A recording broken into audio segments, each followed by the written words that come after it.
Want to stop juggling spreadsheets, calendars, and a dozen apps just to run your rentals?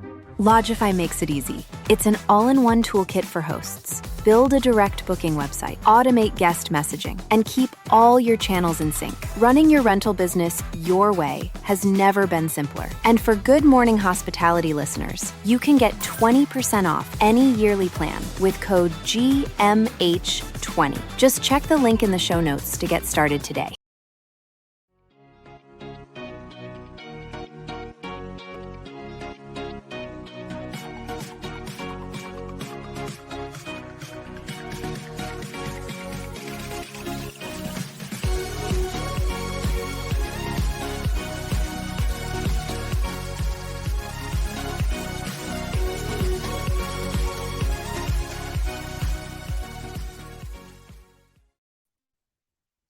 Good morning, and it's a sad day because it's just me on the camera today. So unfortunately, my co-host Michael Golden is out sick, very last minute, but thankfully we have an amazing guest who's going to be joining me here on the stage just in a few moments. So you won't have to listen to my voice and see my face the whole 30-minute of the episode length. But I just want to reintroduce myself really quickly for a lot of people that have been messaging me on the background on Instagram, LinkedIn, all the above.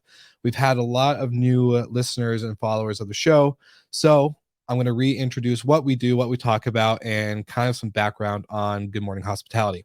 So this show goes live every Monday, 7 a.m. PST, 10 a.m. EST.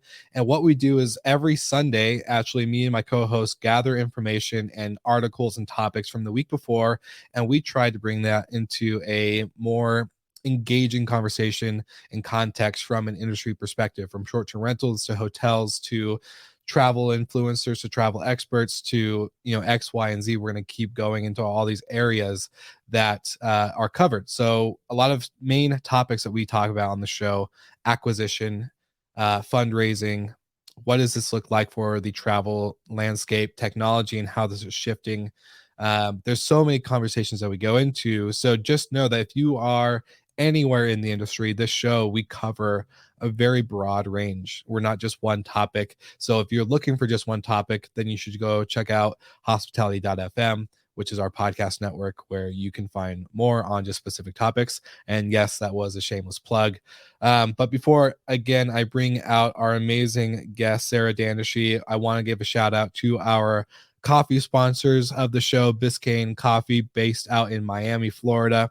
If you use code Good Morning, you'll get 10% off of your purchase. That's anything from their swag to their coffee. And every time you purchase from this coffee shop, coffee vendor, coffee roaster, 10%. Not only are you getting 10% off, but 10% will also go to the Biscayne nonprofit organization that helps the bay stay clean for the wildlife that's there. It's a really good cause, really good coffee. So we're excited to have them as a sponsor of the show. And without further ado, I think I'm just going to jump right into it, and we're going to bring our amazing guest, Sarah Dandashy, on. So welcome, Sarah, to Good Morning Hospitality.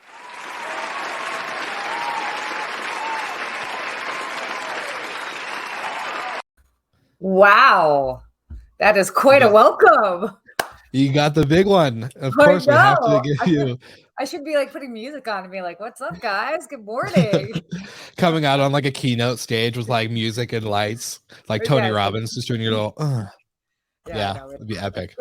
Maybe. Be epic. So, Sarah, I just want to say thank you so much for being on the show. And again, very last minute, for all the listeners and the watchers, I texted Sarah last night, like, hey, we're talking about travel and kind of what to expect, because we keep seeing the common headline article, X, Y, and Z airline cancels or, for some reason stops 600 flights or whatever in one day. So we figured with acquisitions slowing down, fundraising slowing down a little bit, we're seeing, I think, a very interesting shift. We were like early 2022, 2021, heavy investment, heavy acquisition, articles within short-term rentals, hotels. And now it slowed down a little bit. I saw one or two articles last week, but the main thing that kept popping up is what to expect for summer. July is right around the corner. August is going to be very busy. And as you and I both know, because I'll see you next week in person at Yes, we High will. Tech, Correct. events are popping up like crazy. Oh, People are now getting back into in person. So totally. with in person comes the leaving it at risk with the airlines and all the travel delays that we're seeing. So I kind of want one, let's introduce you to the audience. Tell us a little bit of your background. For anyone who hasn't heard Sarah's episode on my other show, Slick Talk, you need to go and check it out because she's got a really cool story. Um, but do a quick intro and then we'll dive into this topic of like what the hell is going on with travel. So Yeah, definitely. By the way, I love that episode because we filmed that while I was in Portugal in the middle of the pandemic and everything was like yeah. shut down. So that was wild. So I remember that very clearly. So yeah, background on myself. Hi everyone. Sarah Dandashy. My brand is called Ask a Concierge. I worked in the luxury hotel space for over 18 years. Of those 18 years, 15 of them as a hotel concierge. I was Les Clés d'Or, which is part of the Gold Keys of concierge. And several years ago, I decided to give all the travel advice I was giving to those that were coming to my desk on a regular basis, basically online. And I started creating travel videos on what to eat, see, do in LA. It then has spiraled into so much more. And now I kind of cover basically what to do, not only in Los Angeles, but pretty much around the country and around the world, working with a lot of big travel brands from hotel brands that, like Marriott and Hilton to, different airlines, cruise ships, etc. And then tourism boards as well. And then I also wrote a book, which came out earlier this year, Hospitality from Within, kind of taking all the lessons I learned in hospitality and sharing it with all of you, along with some really cool stories from other individuals in the industry, and Amazon bestseller, which is pretty cool. So that's a little bit of that. And then I do, because of this background, is that I do actually talk about what's happening in the world of travel on TV. So I actually do a lot of news segments about this, which is why Will was like, Sarah, you talk about this all the time. Let's do a deeper dive. So yeah, hopefully it's a little summary. and say I think we've seen you on Good Morning America, which is kind of like a big deal. Oh, was it Good Morning America or some other? There's a couple Good Morning shows I saw you on. It was like, okay, if we haven't had Sarah on our morning show, then I think we're doing something wrong as a network. We're doing okay. Yeah, seriously, I'm like, we got to get Sarah on our morning show. She's been on every other one, so it's a good fit. Yeah. So this is very interesting, and like you have such a cool background. I think your book one is really good. I loved the amount of stories that you were able to plug in, make it a little educational, engaging. And so with this, how do you see, because you do like travel talks on morning shows, and so what are the things that you look for when it comes to travel trends or travel news, and what's something that we can all be aware of? Because as I kind of mentioned earlier, is that we're seeing the constant headline of X amount of flights canceled by X, Y, and Z airline. Thousands of people left delayed or without any flight, without any reimbursement for like all this craziness. Prices are crazy expensive right now. Even like Frontier or Spirit, like all these other like low economy airlines, they're not cheap anymore. At least what we saw in 2021. I was flying all over the place because flights were really yeah. So I'm curious to hear your thoughts and your insight. Well, you're definitely sharing a lot of what we're seeing, when it comes to looking at these trends and like analyzing the landscape. The first part of it that I look at is the consumer side. And so for the past couple of months, I mean, we were just seeing a huge uptick as far as the number of people planning trips. People obviously, in the past 6 months or so, there's been a huge uptick in people that are far more comfortable flying. And maybe they missed out on that epic summer vacation last year, or they did one, or whatever it is. I am surprised that I'm still seeing the number of people on my social media that are like, first time on a flight in 2.5 years. And in my mind, I'm like, oh my gosh, that's insane. Because like you and I have been on, I don't know, like 80, but it is still, we have to keep this in mind that like, there are still some people that are just kind of getting back out there. That being said, It's this re- really fascinating time where the demand is just surging, and especially if we're going to look at airlines, but that also Mhm. trickles down to hotels, is that Yeah. just not having the staff, the manpower to be able to withstand or withhold the demand that we're seeing. I mean, we're seeing record breaking demands, and certainly like more than really ever before. So it's, I mean, honestly, I would expect the continued delays and cancellations pretty much through till like the end of the summer. It's just going to be Uh, the theme of, I'm sorry. I was like, I wish I could tell you anything different, but like it's wild. I mean, everything from, for those that were paying attention, for example, for travel just this past weekend. Okay, so Friday, the TSA reported actually the largest number of travelers for the year in one day, and that mhm. was 2.4 million. Um, Sunday, so just yesterday, they had already had over 4,000 delayed flights and then 900 canceled flights. That's just within Mm, the US. And it's just one day. I mean, if you're thinking about a plane and how many people that holds, that's a lot of displaced passengers, whether they mhm, have to wait and go on another flight, whether they are stuck in an airport, whether they have to travel on another day. That's a lot of people. Now, part of it was weather related, but a lot of it has to do with staffing and just mm. simply just they don't have enough pilots and flight crew. Now, bringing this back also then to hotels, I'm seeing, and this is what's crazy, Europe. Oh my gosh. Every time I see somebody that's traveling to Europe, I'm like biting my teeth because I'm just Fingers like, oh crossed. God, I'm so nervous for them. And mind Yeah. you, I just got back from Germany 2 weeks ago, but I feel like I just missed like the craziness.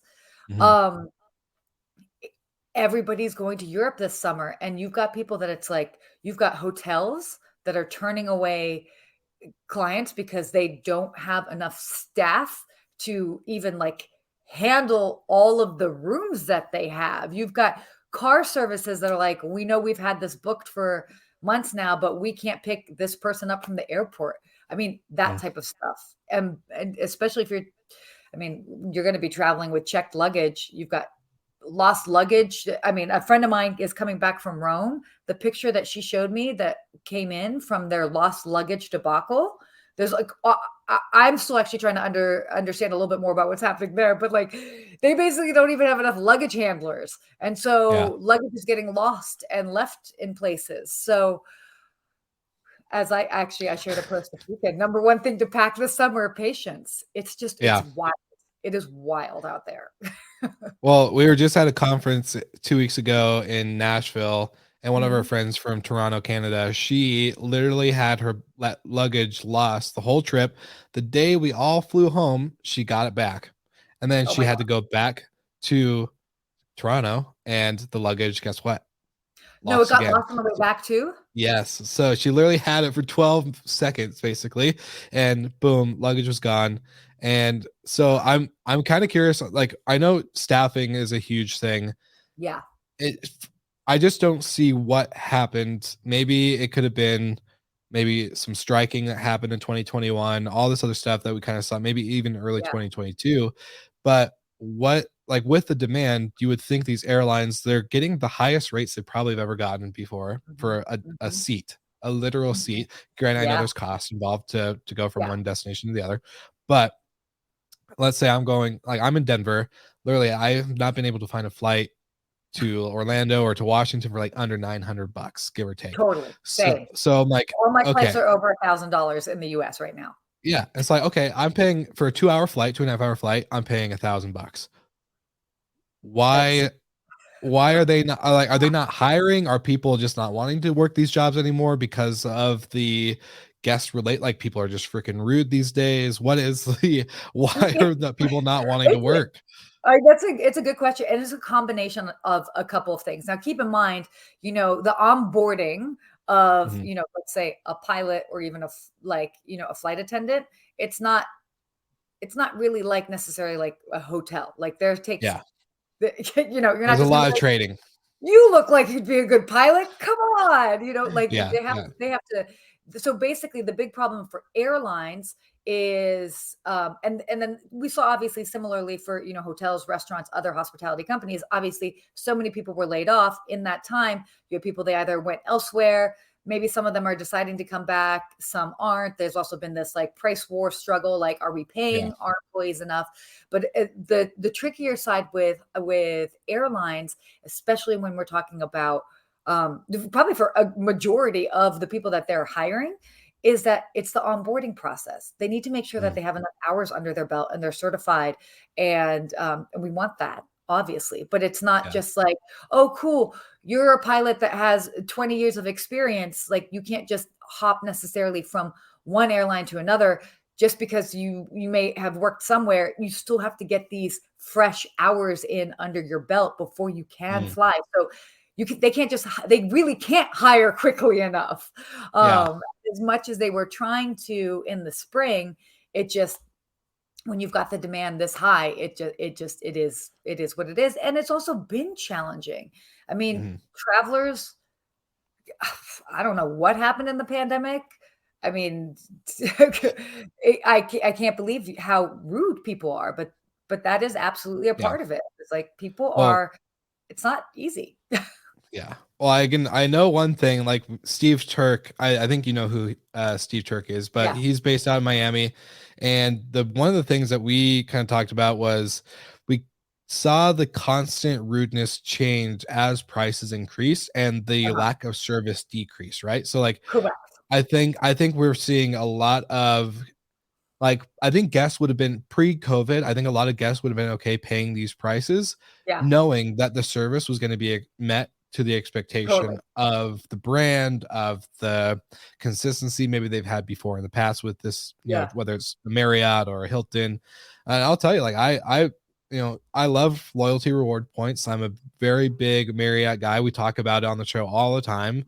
And when COVID, like staring at like a W or a Westin or all these other properties, and it's like I was like shocked just by the lack of hospitality, but then not shocked because understanding like COVID, the having the barriers, the plastic walls, the masks, the tension of like, okay, like, am I going to get sick from talking to this person? All these things that go into the back of the mind. But it's like, I think maybe we kind of shot ourselves in the foot as an industry, like increasing prices, not meeting the expectation has now led to it. Or what do you, or I don't know. I would love your thought. I 100%. I mean, we've been seeing this at least for a year now, in that because there was a bit of a price hike last summer, not quite as insane as this summer.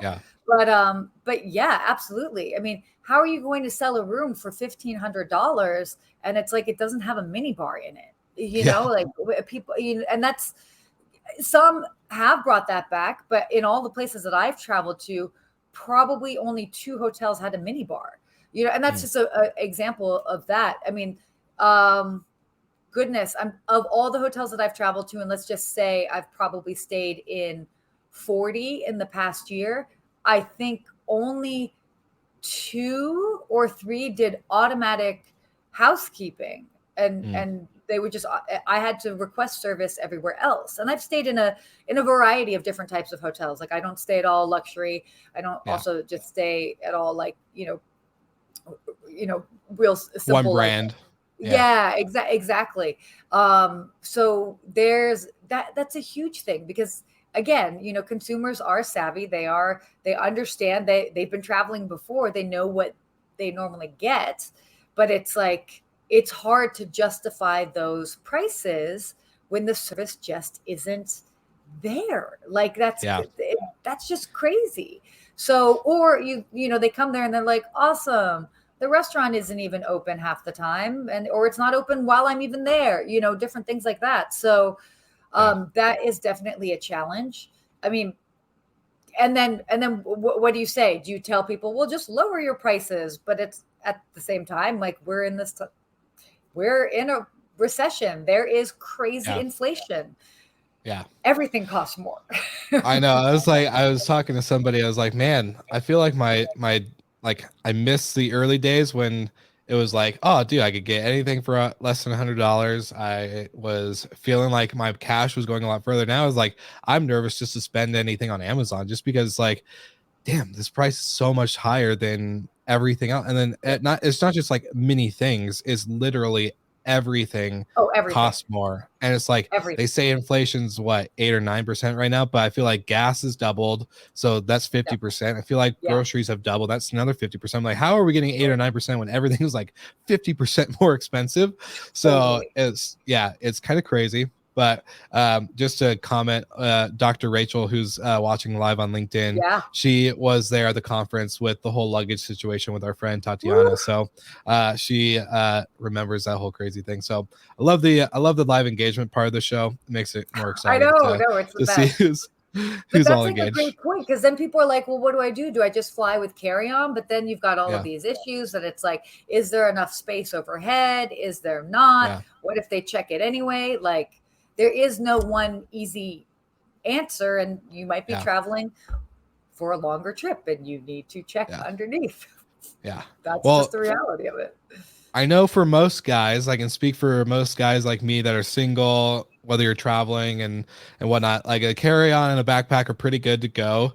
Yeah. But I was going to ask you this. I see this a lot. I've seen this a lot on the past like flights recently, and they will, you can have your backpack, you can have your Yeah. carry-on, and the carry-on usually goes above, the backpack goes under the seat.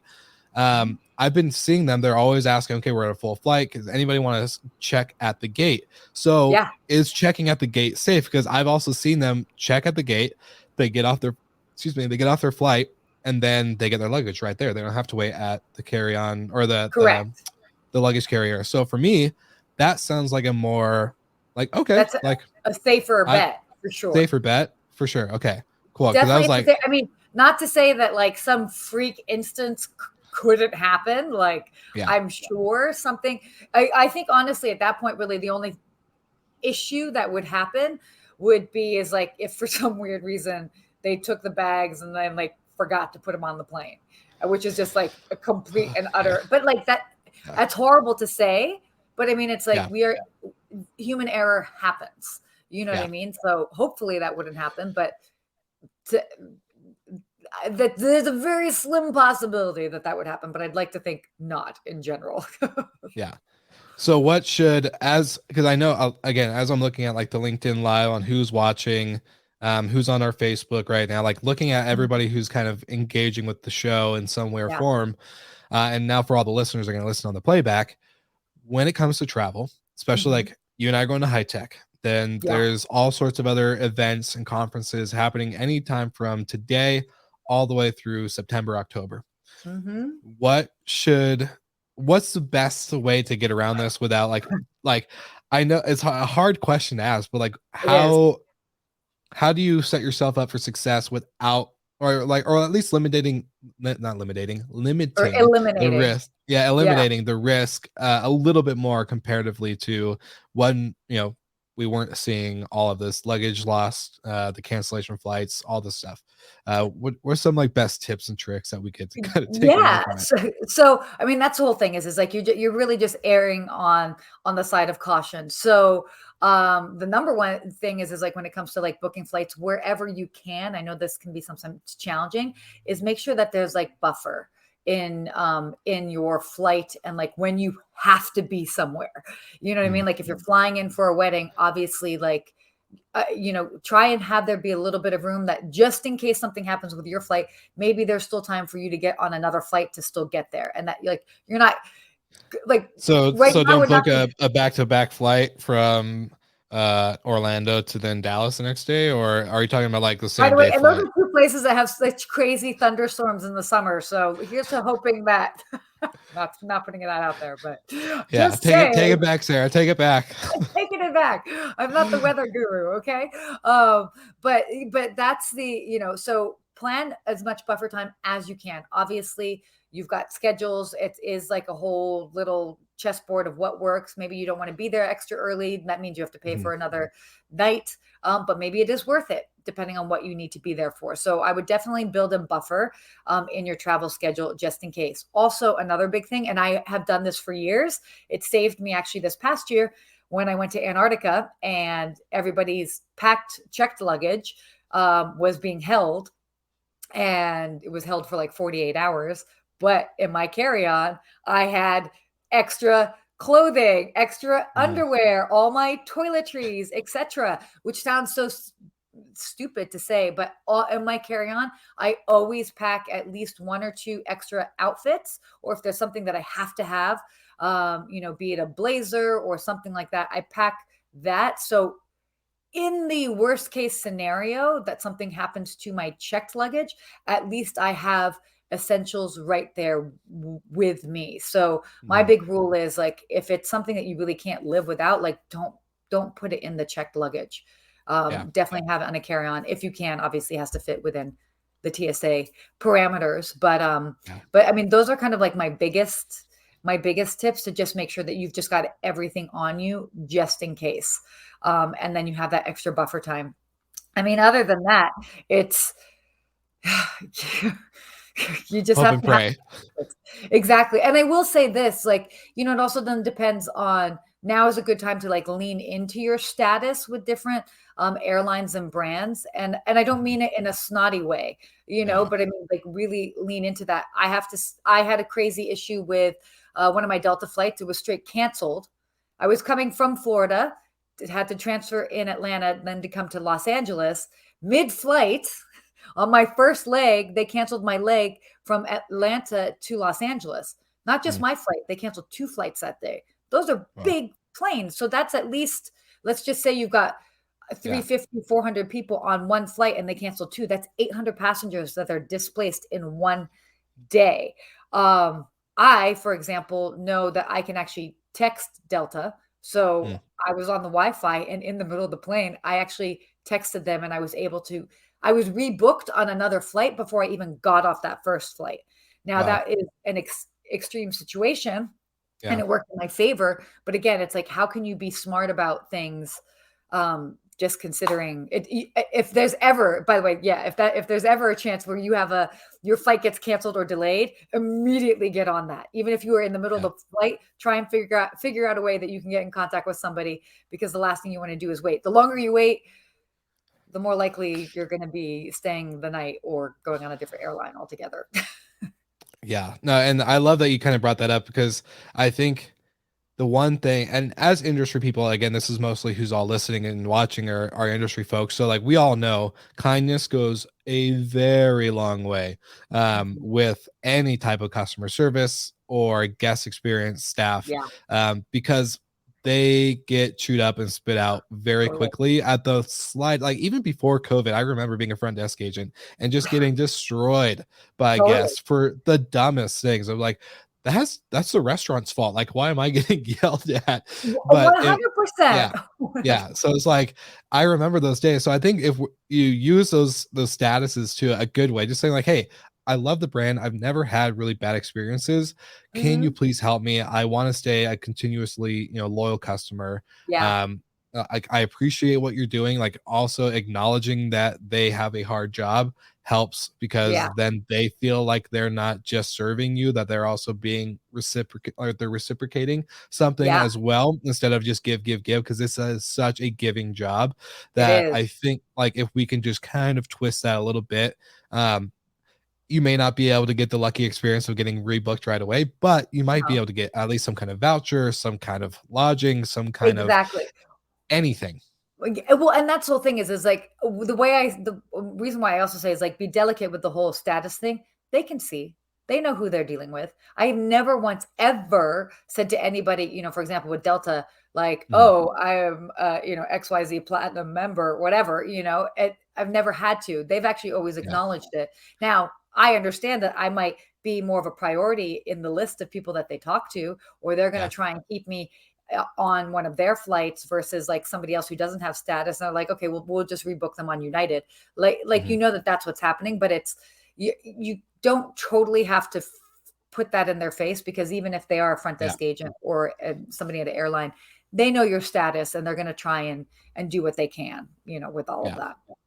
And if they don't know your status because you booked on an OTA or a third party, that's your fault. That's your fault. Exactly. And that means you didn't connect your number. Hello. WTF are you doing? Right. Right. I love it. And we're hitting just perfect timing for our last segment of the episode. Hang on. We got unsolicited user that I can't see the name, so I'll make sure I refresh. Ooh. Okay. There's a couple comments coming in.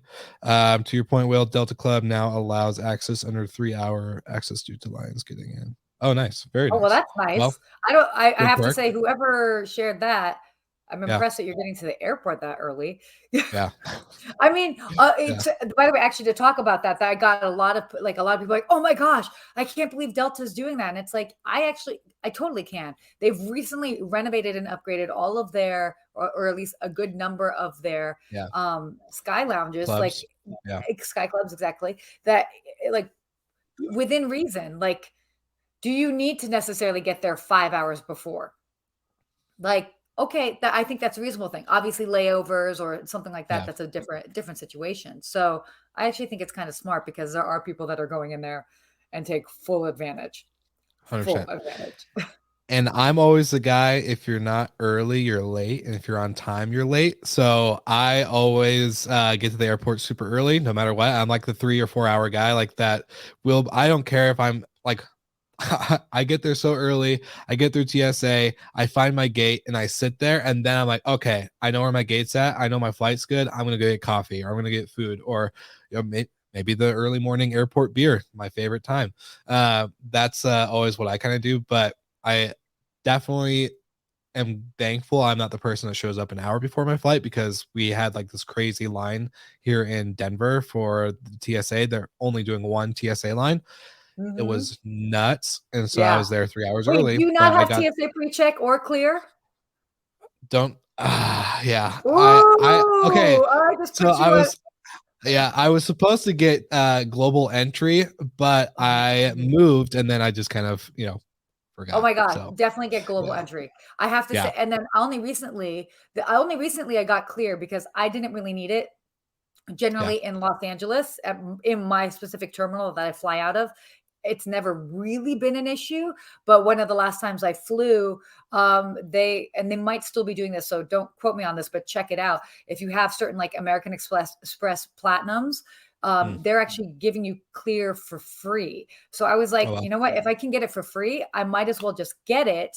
And it has also streamlined the process in certain places where the TSA pre-check line is long. So it's just a nice extra buffer to have. But those are simple things, especially if you fly a lot, that can help make the travel experience easier. But hey, by the way, I just saw this comment from Suzanne. Did you read that? Do you want to share that? Oh my gosh, we've gotten a ton of comments since I have been looking away. Last look. So Anthony Melchiori, he was basically flying on the day that they were doing their podcast, and he got to the airport 4 hours early, but they wouldn't let him in, which is kind of crazy because I know Anthony has quite a bit of status. That's kind of bananas, but I presume he was nice. I don't know. You never know. You never know with Anthony. We know he was nice. We know he was nice. He's a great guy. You may see what you see on Hotel Impossible with the angry, what the hell are you doing? But he's a very good guy, and obviously we all know he very Heart nice. of gold. Oh wow, yeah. No, well, and this is a really interesting point that Rachel just shared as well too, getting there early to do conference calls. So the big news this past week was that Delta sent out an email. I didn't get it, but I have friends of mine that got it, that basically said, we're not a WeWork, using those words exactly. I'm like, damn, Delta, you're just gonna just put it out there in people's faces. But I mean, they have a point. Yeah, so that's good. Like, good point, but still, like, if you have the status, like, why not use it for all that stuff? But yeah, exactly. Of course, he was nice. We know we were obviously.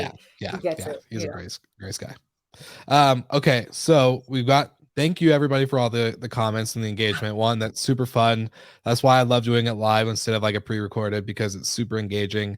Anyone listening, I always want to tell you, if you're a LinkedIn, YouTube, Twitter, Facebook user, you can find us on there. You can watch live, you can comment and make it fun if you want to. It's no pressure. But I want to get to a really fun segment that we haven't done in a Oh, long time. It's the called pressure Whose is Brand on. Is It Anyway? And since Ah, it's just you and me, it's just you going to be guessing because I already oh know, obviously, no. who the Oh brand is. But no. it's going to be Whose Brand Is It? And we're going to pop up a soft brand from one of the main 6 brands: Marriott, Hilton, IHG, Choice, Best Western, and Accor. Those are the ones that we're going Okay. into. So Sarah, pressure's on, and I Okay. will no I'm phones, no writing down my cheating. options. I'm writing down my options. All right, let's introduce it. Here we go.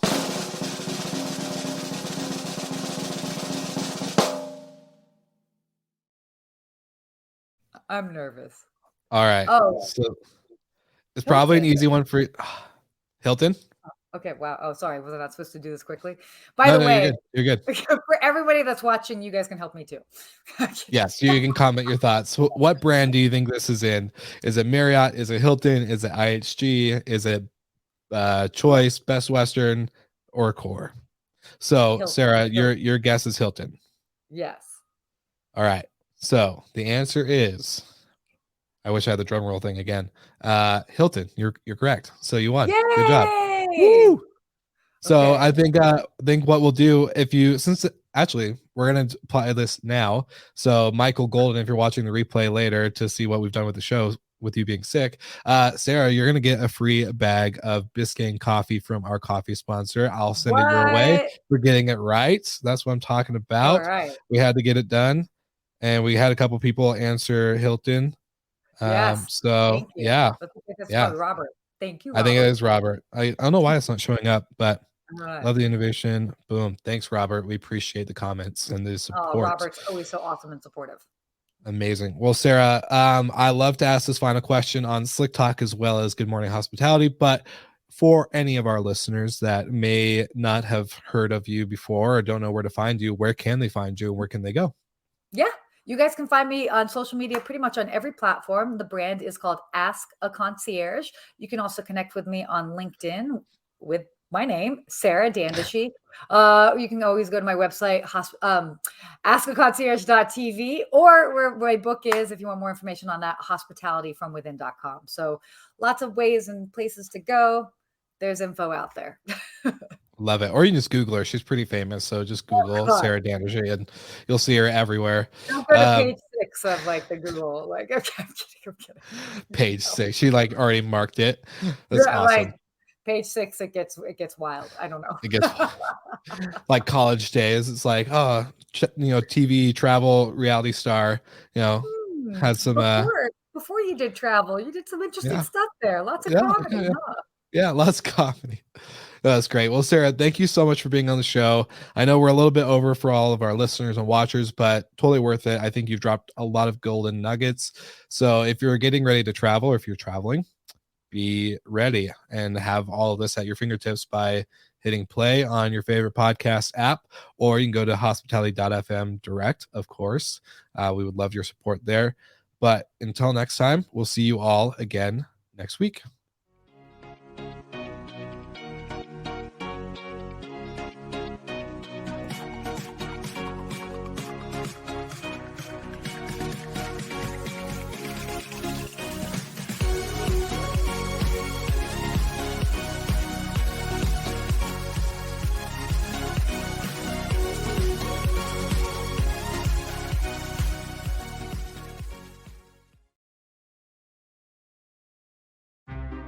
Want to stop juggling spreadsheets, calendars, and a dozen apps just to run your rentals?